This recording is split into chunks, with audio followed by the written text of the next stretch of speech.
നിങ്ങളുടെ വീടുകൾ കമനീയമാക്കുന്നതിന് ഇന്റീരിയർ വർക്കിനുള്ള glass, plywood, wood and door, lock, hardware items എന്നിങ്ങനെയുള്ള ഉൽപ്പന്നങ്ങൾ മിതമായ നിരക്കിൽ മേപ്പാടം എളനാട് റോഡിൽ പ്രവർത്തിക്കുന്ന ഏതൻ ഗ്ലാസ് ആൻഡ് പ്ലൈവുഡ്സ്.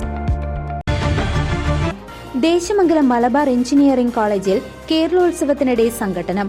ദൃശ്യങ്ങൾ പകർത്തിയ പ്രവാസി യുവാവിന് ക്രൂരമർദ്ദനമേറ്റു.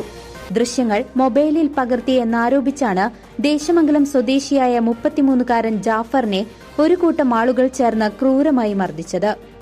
ഫുട്ബോൾ മത്സരത്തിനിടെ ടീമുകൾ ചേരിതിരിഞ്ഞ് സംഘർഷം നടന്നിരുന്നു. ജാഫറിനെ രക്ഷിക്കാൻ ശ്രമിച്ച കുടുംബ സുഹൃത്തായ 30-കാരൻ ഷക്കീറിനും മർദ്ദനമേറ്റു. കഴിഞ്ഞ ദിവസമുണ്ടായ സംഭവത്തിൽ തലയ്ക്കും ദേഹമാസകലം പരിക്കേറ്റ് ആശുപത്രിയിൽ ചികിത്സ തേടിയ ജാഫർ വീട്ടിലേക്ക് മടങ്ങിയിരുന്നു. എന്നാൽ ആരോഗ്യനില വഷളായതിനെ തുടർന്ന് ഇന്നുച്ചയോടെ വീണ്ടും മെഡിക്കൽ കോളേജ് ആശുപത്രിയിൽ പ്രവേശിപ്പിച്ചു. കേരളോത്സവത്തിന്റെ ഭാഗമായി ബ്ലൂ ഡയമണ്ട് ആറ്റുപുറവും ദി ഗ്രൂപ്പ് ദേശമംഗലവും തമ്മിൽ നടന്ന ഫുട്ബോൾ മത്സരത്തിൽ ദി ഗ്രൂപ്പ് ദേശമംഗലം ജേതാക്കളായിരുന്നു. തുടർന്ന് ഇരുവിഭാഗവും ചേരിതിരിഞ്ഞ സംഘർഷവും നടന്നിരുന്നു. മോശമാണ്. ഇന്ന് രാവിലെ വൊമിറ്റ് ചെയ്തു. ഇന്നലെ ഇവിടെ മെഡിക്കൽ കോളേജിൽ ഇവിടുന്ന് അഡ്മിറ്റ് ആക്കിയതാണ്.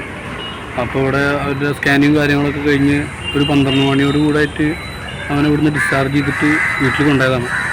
അങ്ങനെ വീണ്ടും 12 മണി ഒരു 1 മണി സമയത്ത് വീണ്ടും വൊമിറ്റ് ചെയ്തു. വീണ്ടും മെഡിക്കൽ കോളേജിൽ ഇവിടുന്ന് നമ്മളിവിടെ കാണിച്ചു. അങ്ങനെ വീണ്ടും ഒബ്സർവ് ചെയ്തു. അതിനുള്ള കാര്യങ്ങളൊക്കെ ട്രീറ്റ്മെൻറ്റൊക്കെ നടത്തി. ഇന്ന് രാവിലെ 9 മണിക്കാണ് പിന്നെ ഡിസ്ചാർജ് ചെയ്ത് വീട്ടിൽ പോയത്. ഇപ്പോൾ ഒരു ഉച്ചയോട് സമയത്ത് നമ്മൾ സ്റ്റേഷനിൽ പോകേണ്ട ഒരു ആവശ്യമുണ്ടായിരുന്നു. അവിടുന്ന് സ്റ്റേഷനിൽ നിന്ന് വിളി വന്നിട്ടുണ്ടായിരുന്നു. അപ്പോൾ മൊഴി എടുക്കാൻ വേണ്ടിയിട്ട് ഞങ്ങൾ അവിടുന്ന് ഇറങ്ങാൻ നിൽക്കുന്ന സമയത്താണ് വീണ്ടും കുറച്ച് വൊമിറ്റ് ചെയ്ത് കുറച്ച് ബ്ലഡ് കൂടുതൽ കാണുന്നുണ്ടായി. അപ്പോൾ അങ്ങനെ വേഗം വീണ്ടും മെഡിക്കൽ കോളേജിലേക്ക് കൊടുത്തിട്ടുണ്ട്. News desk CCV.